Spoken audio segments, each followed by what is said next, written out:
Hello friends, I am Anil sir, Standard 12, Subject English, Second Language. અને આગળના વિડીયોમાં મેં તમને એપ્લિકેશન રાઇટિંગ જે સેક્શન એની અંદર લોંગ રાઇટિંગમાં પૂછાય છે બરાબર, સ્પીચની ઓરમાં તમને એપ્લિકેશન રાઇટિંગ પૂછાય છે એનું ફોર્મેટ અને પાંચ જેટલી એપ્લિકેશનો સમજાવી છે તમને. આગળ એક બીજો અગત્યનો પ્રશ્ન સિન્થેસિસ, જેને કંજક્શન્સ પણ કહેવામાં આવે છે, એટલે કે સંયોજકો શીખવાના છે. બરાબર, ક્યાં પૂછાય છે આ પ્રશ્ન?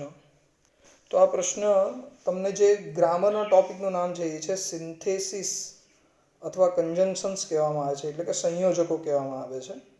પણ એક્ઝામની અંદર સિન્થેસિસ કે કંજંક્શન શબ્દ ક્યાંય લખેલો આવતો નથી. આની જગ્યાએ સંયોજકવાળો જે પ્રશ્ન પૂછાય છે એ સેક્શન ડીમાં ક્વેશ્ચન નંબર 57, સેક્શન ડીનો ક્વેશ્ચન નંબર 57, એમાં 3 માર્ક્સનો આ પ્રશ્ન પૂછાય છે, જેની સૂચના હોય છે combine the following sentences and make one meaningful sentence. Combine the following sentences and make one meaningful sentence. બરાબર, આ પ્રશ્નની અંદર તમને 4 સેન્ટન્સ આપવામાં આવે, કમ્પલસરી 4 વાક્યો આવશે અને એ 4 વાક્યોને યોગ્ય સંયોજકની મદદથી જોડીને એક અર્થપૂર્ણ વાક્યમાં ફેરવવાનું છે. એનો અર્થ એવો છે કે 4 વાક્યો સંયોજક વડે એવી રીતે જોડવાના છે કે એક સિંગલ સેન્ટન્સ લાગે, એક સિંગલ વાક્ય લાગે તમને, અને વાક્યના અંતે ફૂલ સ્ટોપ આવે. 4 વાક્યો સંયોજકથી જોડાઈ જાય ત્યાર પછી જ વાક્યના અંતે ફૂલ સ્ટોપ આવશે. ત્યાં સિવાય વચ્ચે ક્યાંય પૂર્ણ વિરામ મૂકવાનું નથી, ફૂલ સ્ટોપ મૂકવાનું નથી. તમે કોમા કરી શકો, બરાબર, પ્રશ્નાર્થ ચિહ્ન અથવા ફૂલ સ્ટોપ મૂકી શકો નહીં. આ છે કમ્બાઇન ધ ફોલોઈંગ સેન્ટન્સીસ. આના માટે વધુમાં વધુ આ 4 વાક્યોને જોડવા માટે વધુમાં વધુ 3 સંયોજકનો ઉપયોગ કરી શકો, અને ઓછામાં ઓછો એક સંયોજક કે ઘણીવાર એક પણ સંયોજક વગર સિમ્પલ સેન્ટન્સની રીતે પણ વાક્યને જોડી શકાય છે. બરાબર, ખરેખર આ કમ્બાઇન ધ જે સિન્થેસિસનું જે ગ્રામર છે એમાં 3 પ્રકાર આવે છે: simple sentence, compound sentence and complex sentence. પણ એટલી ઊંડાણમાં લઈ જવાની તમને કોઈ જરૂર નથી, કારણ તમને સીધી સૂચના આવે છે કમ્બાઇન ધ ફોલોઈંગ સેન્ટન્સીસ, નીચે આપેલા વાક્યોને જોડી એક અર્થપૂર્ણ વાક્ય બનાવો. આવો 3 માર્કનો એક પ્રશ્ન પૂછાય, જેના માટે 4 વાક્યોને એક પેરેગ્રાફ આપવામાં આવશે. તો સૌથી પહેલાં તમને જેટલા સંયોજકો છે એ બધા સંયોજકો વિશે જાણવું પડે, બધા સંયોજકોના અર્થ ખબર હોવા જોઈએ અને સંયોજકોનો ઉપયોગ ખબર હોવો જોઈએ. 2 વસ્તુ આવડવી જોઈએ: સંયોજકનો અર્થ અને એનો ઉપયોગ ક્યાં થાય છે તે ખબર હોવી જોઈએ. બરાબર, બીજી વસ્તુ એ ધ્યાનમાં રાખજો મિત્રો કે જે 4 વાક્યો તમને આપવામાં આવશે એના માટે એવો કોઈ ફિક્સ નિયમ નથી કે પહેલા વાક્ય પછી બીજું જ વાક્ય આવશે, બીજા પછી ત્રીજું જ જોડાશે અને ત્રીજા પછી ચોથું જ જોડાશે. એ કોઈ પણ ક્રમમાં અર્થપૂર્ણ બને એ રીતે જોડવાનું હોય છે. ઘણીવાર એવા પેરેગ્રાફ પણ આવશે જેમાં ચોથા વાક્યથી પહેલું ચોથું વાક્ય આવશે, પછી બીજું આવે, પછી ત્રીજું આવે, પછી પહેલું આવે. એટલે આ ક્રમમાં પણ તમે વાક્ય જોડાતા જોઈ શકશો. બરાબર, ઇન ધ સેન્સ, ટૂંકમાં, ઇન શોર્ટ, તમારે એક અર્થપૂર્ણ વાક્ય બનાવવાનું છે અને આના માટે તમારે જુદા જુદા સંયોજકો જોવાના છે. તો આપણે એક એક કરીને સંયોજકો સમજતા જઈએ, એનો અર્થ અને ઉપયોગ જાણતા જઈએ અને એક્ઝામ્પલ સમજતા જઈએ. કઈ રીતે 2 વાક્યોને જોડવામાં આવે છે, કઈ રીતે એનો ઉપયોગ કરવામાં આવે છે, બરાબર, એને એપ્લાય કઈ રીતે કરવાનું છે એ જાણીશું. બધા સંયોજકો ભણાવી રહીશ, ત્યાર પછી હું તમને પેરેગ્રાફની પ્રેક્ટિસ કરાવીશ. જે કંઈ શીખવાડીશ એ મિત્રો તમારે નોટબુકમાં હોમવર્ક તરીકે લખી દેવાનું છે. ઓકે ફ્રેન્ડ્સ, તો સૌથી પહેલાં જે કોમન સંયોજકો તમે ભણેલા છો, બરાબર, જે આઈ થિંક પ્રાઇમરી લેવલથી તમે શીખતા આવેલો છો, પહેલાં એ સંયોજકોનો ઉપયોગ શીખીએ. બરાબર, જેમ જેમ ઉપરના ધોરણોમાં આવતા ગયા તેમ એ જ સંયોજકોનો અલગ અલગ ઉપયોગ જાણતા ગયા. બરાબર, એમાંનો પહેલો સંયોજક છે તમારો એન્ડ. એનો ગુજરાતી અર્થ થાય છે અને. બરાબર, ક્યારે ઉપયોગ કરવામાં આવે છે? તો જ્યારે બે કર્તા જોડવાના છે, એટલે કે એક સમાન ક્રિયા કરનારા, એક સરખી ક્રિયા કરનારા બે કર્તાઓને જોડવા, અથવા એક જ કર્તા બે જુદી જુદી ક્રિયાઓ કરતો હોય, એટલે કે બે ક્રિયાપદો હોય, ક્રિયાનો કરનાર એક જ હોય ને બંને વાક્યોમાં ક્રિયાપદો જુદા જુદા હોય, તો ત્યારે એવા બે ક્રિયાપદોને જોડવા, અથવા એક જ કર્તા માટે વપરાયેલા બે વિશેષણોને જોડવા એન્ડ સંયોજકનો ઉપયોગ કરવામાં આવે છે. બરાબર. પહેલો ઉપયોગ પાછો બોલું છું એન્ડનો. બે કર્તા, બે ક્રિયાપદ કે બે વિશેષણોને જોડવા એન્ડ સંયોજકનો ઉપયોગ થાય છે. આ ઉપરાંત કોઈ એક ક્રિયા આપવામાં આવેલી હોય, કોઈ ઘટના કે ક્રિયા આપવામાં આવેલી હોય, એ ક્રિયામાં બીજી ક્રિયાનો વધારો દર્શાવવા, કોઈ એક ક્રિયામાં બીજી ક્રિયાનો વધારો દર્શાવવા અથવા ઉમેરો દર્શાવવા માટે એન્ડ સંયોજકનો ઉપયોગ થાય છે. એક ક્રિયામાં બીજી ક્રિયાનો વધારો કે ઉમેરો દર્શાવવા માટે પણ એન્ડ સંયોજકનો ઉપયોગ થાય છે. આ જે ઉપયોગ સમજાયેલા છે એને જે એક્ઝામ્પલ આપેલા છે એની મદદથી સમજવાનો પ્રયત્ન કરીએ. ધારો કે તમને બે વાક્ય આપવામાં આવેલા છે. જુઓ, ફર્સ્ટ સેન્ટેન્સ છે તમારું, the teacher open the book. પહેલી ક્રિયા છે ટીચર ઓપન ધ બુક. ટીચરે, શિક્ષકે ચોપડી ખોલી હતી. He began to read the lesson. એમણે પાઠ વાંચવાનો શરૂ કર્યો. બે અલગ અલગ ક્રિયાઓ છે. શિક્ષકે ચોપડી ખોલી હતી, બીજું વાક્ય છે તેમણે પાઠ વાંચવાનો શરૂઆત કર્યો. તો આ બે અલગ અલગ ક્રિયાઓને જોડીને એક વાક્ય બનાવી શકાય કે શિક્ષકે ચોપડી ખોલી અને પાઠ વાંચવાની શરૂઆત કરી. તો એક ક્રિયામાં બીજી ક્રિયાનો વધારો થયો, એક ક્રિયામાં બીજી ક્રિયાનો ઉમેરો દર્શાવવામાં આવે છે. તો ત્યારે એન્ડ સંયોજકનો ઉપયોગ કરવામાં આવે. તો આમાં બે અલગ અલગ ક્રિયાઓ, બે ક્રિયાપદ જોડવાના છે. બરાબર, બે ક્રિયાઓ જ જોડવાની છે. એક ક્રિયામાં બીજી ક્રિયાનો વધારો દર્શાવવાનો છે. તો આના માટે વાક્ય આ રીતે બનશે, the teacher open the book. પહેલું વાક્ય આખું આવી ગયું. એન્ડ સંયોજક આવી ગયો, એન્ડ. હવે બીજા વાક્યમાં આ જે હી વાપરેલો છે એ ટીચર માટે જ વાપરેલો છે. બરાબર, ટીચર માટે જ વાપરેલો છે. તો એને ફરીથી લખવાની જરૂર નથી. તો સીધું ક્રિયાપદથી વાક્ય જોડાશે. બીજું વાક્ય, and began to read the lesson. તો આખું વાક્ય છે, the teacher open the book and began to read the lesson. બરાબર. બીજું એક્ઝામ્પલ જુઓ, second example, Sagar is sincere. Sagar sincere છે, પ્રમાણિક છે. He is punctual too. Punctual એટલે નિયમિત. તે નિયમિત પણ છે. તો હવે અહીંયા એક જ કર્તા માટે બે વિશેષણો જુદા જુદા વાપરેલા છે. સાગર એ સિન્સિયર છે, તે પ્રમાણિક છે. તો આ બે અલગ અલગ વાક્યને આવી રીતે જોડી શકાય કે સાગર એ સિન્સિયર અને પ્રમાણિક પણ છે. સાગર એ સિન્સિયર અને પંક્ચ્યુઅલ પણ છે, નિયમિત પણ છે. બરાબર. તો બે વિશેષણોને જોડીએ આપણે એન્ડ વડે. તો તમારો આન્સર થશે સાગર ઇઝ સિન્સિયર એન્ડ. હવે હી સાગર માટે વાપરેલું છે, ઇઝ આપેલું જ છે, બંને વાક્યમાં કોમન છે. તો બે વિશેષણ જ જોડવાનું છે, સિન્સિયર એન્ડ પંક્ચ્યુઅલ ટુ. ખ્યાલ આવી ગયો મિત્રો? Sagar is sincere and punctual too. And સંયોજકનો ઉપયોગ દરેકને આવડે જ છે તમને. બરાબર. તો આ થયા એન્ડ સંયોજકની વાત. એ જ રીતે બીજા સંયોજક પૂછાય છે. બીજા કોમન સંયોજક જે તમે પ્રાઇમરી ધોરણમાં શીખતા આવેલો છે, બટ. બરાબર. જ્યારે સેકન્ડરીમાં આવ્યા તો બીજા બે સંયોજક આની અંદર એડ થયા, એ છે યેટ અને સ્ટીલ. તો બટ, યેટ, સ્ટીલ, ત્રણ બીજા સંયોજકો શીખ્યા આપણે. આ બધાનો અર્થ એક સરખો જ છે, પરંતુ પણ કે છતાં પણ. પરંતુ, પણ અથવા છતાં પણ. ક્યારે ઉપયોગ કરવામાં આવે છે આ સંયોજકોનો? તો જ્યારે બે ક્રિયાઓ અથવા બે ઘટનાઓ આપવામાં આવે, આ એનો ઉપયોગ છે. બે ક્રિયાઓ કે બે ઘટનાઓ વચ્ચે જ્યારે પરસ્પર વિરોધ દર્શાવેલો હોય, એટલે કે બે ક્રિયાઓ જે આપી છે એ બે ક્રિયાઓ વચ્ચે જ્યારે વિરોધ દર્શાવેલો હોય, એ વિરોધનો ભાવ દર્શાવવા માટે બટ યેટ અથવા સ્ટીલ સંયોજકનો ઉપયોગ કરવામાં આવે છે. બરાબર. તો બે ક્રિયાઓ વચ્ચે પરસ્પર વિરોધ દર્શાવવા બટ યેટ કે સ્ટીલનો ઉપયોગ થાય છે. એક્ઝામ્પલને જુઓ એટલે વધારે ખ્યાલ આવશે. બે વાક્યો આપેલા છે તમને. ફર્સ્ટ એક્ઝામ્પલ છે નિહાર ઇઝ પુઅર, એની સાથે જ અહીંયા ફૂલ સ્ટોપ છે. બીજું વાક્ય છે હી ઇઝ ઓનેસ્ટ. બે અલગ અલગ ક્રિયાઓ છે. નિહાર ગરીબ છે, બીજું વાક્ય છે તે પ્રમાણિક છે. તો નિહાર ગરીબ છે પરંતુ પ્રમાણિક છે. તો બે ક્રિયાઓ વચ્ચે વિરોધ થયો, પરસ્પર વિરોધ થયો બંને ક્રિયાઓ વચ્ચે. પ્રમાણિક ગરીબ હોવા છતાં પણ એ પ્રમાણિક છે. તો બે ક્રિયાઓ વચ્ચે પરસ્પર વિરોધ દર્શાવવા બટ યેટ અથવા સ્ટીલનો ઉપયોગ કરવામાં આવે. તો બે વાક્યોને જોડીએ આપણે. અહીંયા પણ બે વિશેષણો છે.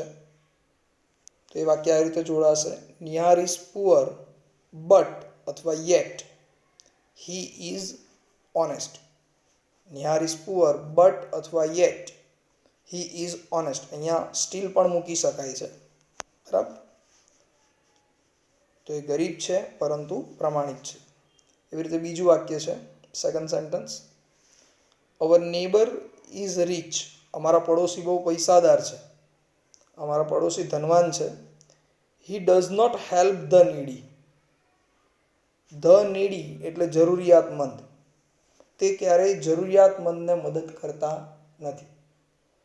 તો અમારા પડોશી ધનવાન છે પરંતુ એ ક્યારેય કોઈ જરૂરિયાતમંદની મદદ કરતા નથી. ધનવાન હોવા છતાં પણ મદદ કરતા નથી. તો એ વિરોધ થયો. બરાબર. બે ઘટનાઓ, બે ક્રિયાઓ વચ્ચે વિરોધાભાસ દર્શાવે છે. બરાબર. પૈસા હોય તો કોઈની મદદ કરવી જોઈએ, જરૂરિયાતમંદની મદદ કરવી જોઈએ, જ્યારે અહીંયા મદદ થતી નથી. તો બે ક્રિયા વચ્ચે વિરોધ દર્શાવે છે. માટે વાક્ય આ રીતે જોડાશે. Our neighbour is rich but અથવા યેટ કે સ્ટીલ પણ મુકાય. He does not help the needy. Our neighbour is rich but he does not help the needy. આગળ ઓર કે ઓર એલ્સ છે. આગળનો સંયોજક છે આપણો ઓર અથવા ઓર એલ્સ. આનો અર્થ થાય છે અથવા. ઓરની જગ્યાએ ઓર એલ્સ પણ વાપરી શકો છો. ક્યારે આનો ઉપયોગ થાય છે? તો બે ક્રિયાઓ વચ્ચે વિકલ્પ અથવા પસંદગીનો ભાવ દર્શાવો. બે ક્રિયાઓ હોય, બે વસ્તુ હોય, બે પ્રાણીઓ હોય, બે વાહન હોય. એ બે ક્રિયાઓ વચ્ચે કે બે વસ્તુઓ વચ્ચે જ્યારે વિકલ્પ કે પસંદગી દર્શાવી છે, આ અથવા આ એમ, તો એવો ભાવ દર્શાવવા માટે ઓર અથવા અધરવાઇઝ ઓર અથવા ઓર એલ્સનો ઉપયોગ કરવામાં આવે છે. જેમ અહીંયા બે ક્રિયાઓ આપેલી છે. જો એક્ઝામ્પલ જુઓ, યાદ રાખજો. ઓર કે ઓર એલ્સનો અર્થ છે અથવા વિકલ્પ કે પસંદગીનો ભાવ દર્શાવે. એક્ઝામ્પલ જુઓ. બે ઘટનાઓ, બે ક્રિયાઓ આપેલી છે. We shall buy a smart TV. એક વાક્ય અહીંયા પૂરું થઈ ગયું. We shall buy a smart TV. બરાબર. અમે સ્માર્ટ ટીવી ખરીદીશું. બીજું વાક્ય છે we shall buy a DVD. અમે ડીવીડી ખરીદીશું. બરાબર. ડીવીડીની ખરીદી કરીશું. ડીવીડી પ્લેયર આવે તે. તો અમે ક્યાં તો સ્માર્ટ ટીવી લઈશું અથવા ડીવીડી પ્લેયર લઈશું. તો બેમાંથી કોઈ એક વસ્તુની ખરીદી કરીશું. વિકલ્પ કે પસંદગીનો ભાવ આવ્યો તો ત્યારે શાનો ઉપયોગ કરવાનો છે? વાક્ય આ રીતે જોડાશે. We shall buy a smart TV. બંને વાક્યમાં વી શેલ બાય સમાન શબ્દો છે, એને એક જ વાર લખવાના. Or a DVD player. બરાબર. પ્લેયર નહીં લખો તો ચાલે. We shall buy a smart TV or a DVD. બરાબર. એક કોમન સેન્ટેન્સ હું બોલું છું. જેમ આપણે કશે મહેમાન તરીકે ગયા હોઈએ તો આપણને પૂછવામાં આવે તમે ચા લેશો કે કોફી લેશો? બરાબર. અથવા ચા લેશો કે ઠંડુ લેશો, એવું પૂછવામાં આવે છે. તો પ્રશ્નાર્થ વાક્ય આવે બે. Do you take T? બીજું વાક્ય આવે do you take cold drink કે પેપ્સી? તો બેમાંથી કોઈ એકનો વિકલ્પ બતાવવાનો હોય ત્યારે ઓર કે ઓર એલ્સ વડે વાક્ય જોડવામાં છે. Do you take T or Pepsi? બરાબર. આ જ રીતે બીજું એક્ઝામ્પલ આપેલું છે. નાના વાક્યો લીધા છે. આજ્ઞાર્થ વાક્ય બે. ટેક ઇટ લઈ લો, લીવ ઇટ છોડી દો. તો બેમાંથી કોઈ એક જ કામ કરવાનું હોય. ક્યાં તો લઈ લો અથવા છોડી દો. બરાબર. બેમાંથી કોઈ એક ક્રિયા કરવાની છે, વિકલ્પ છે, પસંદગી છે. તો ત્યારે ઓર અથવા ઓર એલ્સનો ઉપયોગ કરવાનો. તો તમારું વાક્ય બનશે take it or leave it. બરાબર, તમને કહેવામાં આવે છે શાંતિથી બેસો અથવા વર્ગખંડની બહાર જતા રહો, તો keep silence, sit quietly or leave the class. બરાબર, તો બેમાંથી કોઈ એક ઘટના કે ક્રિયાની પસંદગી દર્શાવવા માટે ઓર અથવા ઓર એલ્સનો ઉપયોગ કરવામાં આવે છે. આ જ પ્રમાણે આગળના સંયોજક છે એ છે અધરવાઇઝ. આગળનો સંયોજક છે અધરવાઇઝ. એનો અર્થ થાય છે નહીંતર. અધરવાઇઝનો ઉપયોગ ક્યારે કરવામાં આવે છે? તો જ્યારે બે ક્રિયાઓ વચ્ચે પરિણામનો ભાવ દર્શાવે છે. કોઈ એક ક્રિયા આપેલી હોય, એ ક્રિયા નહીં કરવામાં આવે તો એનું શું પરિણામ આવશે બીજા વાક્યમાં આપેલું હોય, બીજી ક્રિયામાં આપેલું હોય. તો જ્યારે કોઈ એક ક્રિયાનું પરિણામ આપવામાં આવે અથવા એ ક્રિયા કરવા માટેની શરત આપવામાં આવે, પરિણામ અથવા શરત આપવામાં આવેલી હોય, ત્યારે સંયોજક તરીકે અધરવાઇઝનો ઉપયોગ કરવામાં આવે છે.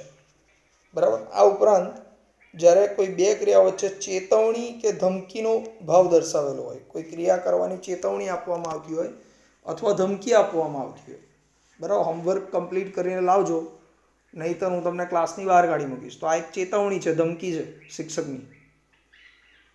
બરાબર, છેલ્લી તારીખ સુધી, આ મહિનાના એન્ડ સુધીમાં ફીસ ભરી દેજો નહીંતર તમારું નામ કમી કરી દેવામાં આવશે.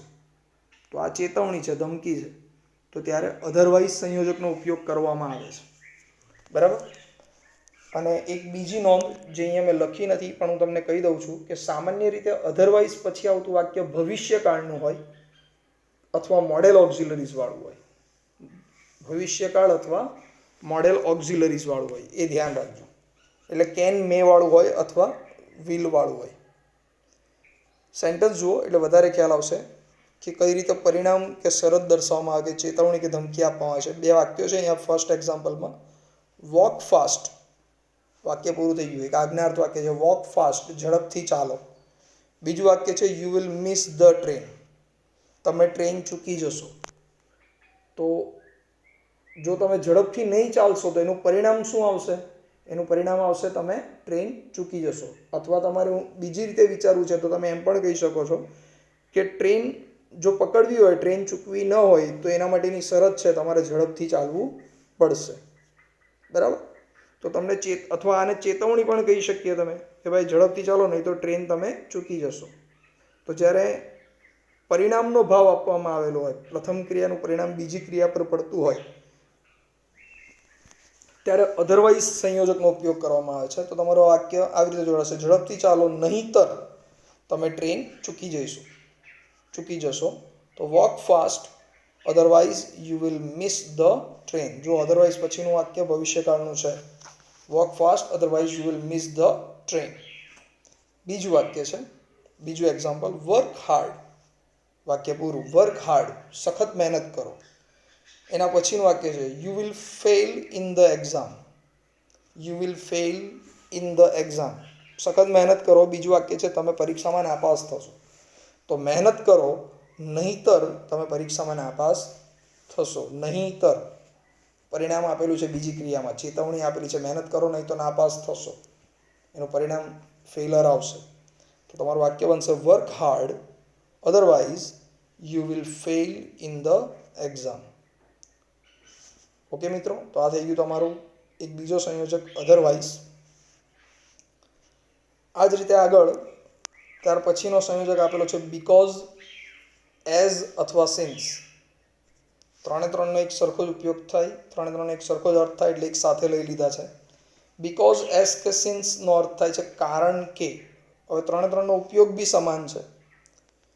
ક્યારે આનો ઉપયોગ, આ સંયોજકોનો ઉપયોગ ક્યારે કરવામાં આવે છે? તો જ્યારે બે ક્રિયાઓ વચ્ચે કારણ અને પરિણામનો ભાવ દર્શાવેલો, એટલે પ્રથમ ક્રિયા આપેલી હોય, એ પ્રથમ ક્રિયા કેમ થઈ, શા માટે થઈ, એનું કારણ જ્યારે બીજા વાક્યમાં આપવામાં આવે, મુખ્ય વાક્યની ક્રિયાનું કારણ જ્યારે બીજા વાક્યમાં આપવામાં આવે ત્યારે સંયોજક તરીકે બીકોઝ, એઝ કે સિન્સનો ઉપયોગ કરવામાં આવે છે. ટૂંકમાં કારણ દર્શાવવા માટે આ સંયોજકનો ઉપયોગ થાય. એક બીજી નોંધ છે કે બીકોઝ, એઝ કે સિન્સ પછી જે વાક્ય આવે ઉપવાક્ય કહેવાય. એ વાક્ય હંમેશા કારણદર્શક હોય છે. આ ખાસ ધ્યાન રાખજો. બીકોઝ, એઝ કે સિન્સ પછી આવતું વાક્ય એ આગળ આવતી ક્રિયા એટલે કે સંયોજકની પહેલાં આવતું જે વાક્ય હશે એ ક્રિયાનું એ કારણ હશે. એ ક્રિયા કેમ થઈ એનું કારણ હશે. એટલે રચના આવી હશે, પહેલાં પરિણામ દર્શાવતું વાક્ય આવે, પછી વચ્ચે બીકોઝ આવે અને ત્યાર પછી કારણદર્શક વાક્ય આવે. અને જો એસ કે સિન્સ વાપરવું હોય તો પહેલાં એસ કે સિન્સ આવશે, પછી કારણદર્શક વાક્ય આવશે અને ત્યાર પછી પરિણામદર્શક વાક્ય આવશે. જ્યારે સંયોજક આગળ મૂકો છો ત્યારે. એ મેં આગળના મુદ્દામાં લખેલું જ છે, જુઓ તમે શું છે. તો કે બીકોઝ એ હંમેશા બે વાક્યોની વચ્ચે આવે સંયોજક તરીકે, જ્યારે એસ કે સિન્સ એ વાક્યની શરૂઆતમાં આવે. બરાબર. અને શરૂઆતમાં એસ કે સિન્સ કમ્પલસરી શરૂઆતમાં જ મૂકવામાં આવે તો એના પછી આગળની નોંધમાં લખાયેલું છે કે ભાઈ બીકોઝ એસ કે સિન્સ પછી જે વાક્ય હશે એ હંમેશા કારણદર્શક જ હોવું જોઈએ. બરાબર. તો એને સમજીએ જરા. ઉદાહરણ એક્ઝામ્પલ ઉપરથી સમજવાનો પ્રયત્ન કરીએ. પહેલું વાક્ય છે we could not play outside. We could not play outside. અમે બહાર રમી શકતા ન હતા, મતલબ ઘરની બહાર અમે રમી શક્યા ન હતા. બીજું વાક્ય છે ઇટ વોઝ રેઇનિંગ હેવીલી. ખૂબ જ ધોધમાર વરસાદ પડતો હતો. બરાબર. તો કેમ રમી શકતા ન હતા? કારણ કે બહાર ધોધમાર વરસાદ પડતો હતો. બરાબર. તો પ્રથમ ક્રિયા જે છે કે અમે કેમ રમી નહીં શક્યા, તો એનું કારણ પાછળની બીજા વાક્યમાં આપેલું છે. ધોધમાર વરસાદ પડતો હતો તે એનું કારણ છે રમી ન શકવાનું. તો કારણદર્શક વાક્ય પાછળ આપેલું છે અને આગળના વાક્યમાં એનું પરિણામ છે. બરાબર. તો ત્યારે બીકોઝ એઝ કે સિન્સ સંયોજકનો ઉપયોગ કરવામાં આવે છે. પહેલાં આપણે બીકોઝ વડે બંને વાક્યને જોડીએ. બીકોઝ હંમેશા બે વાક્યની વચ્ચે જ આવે.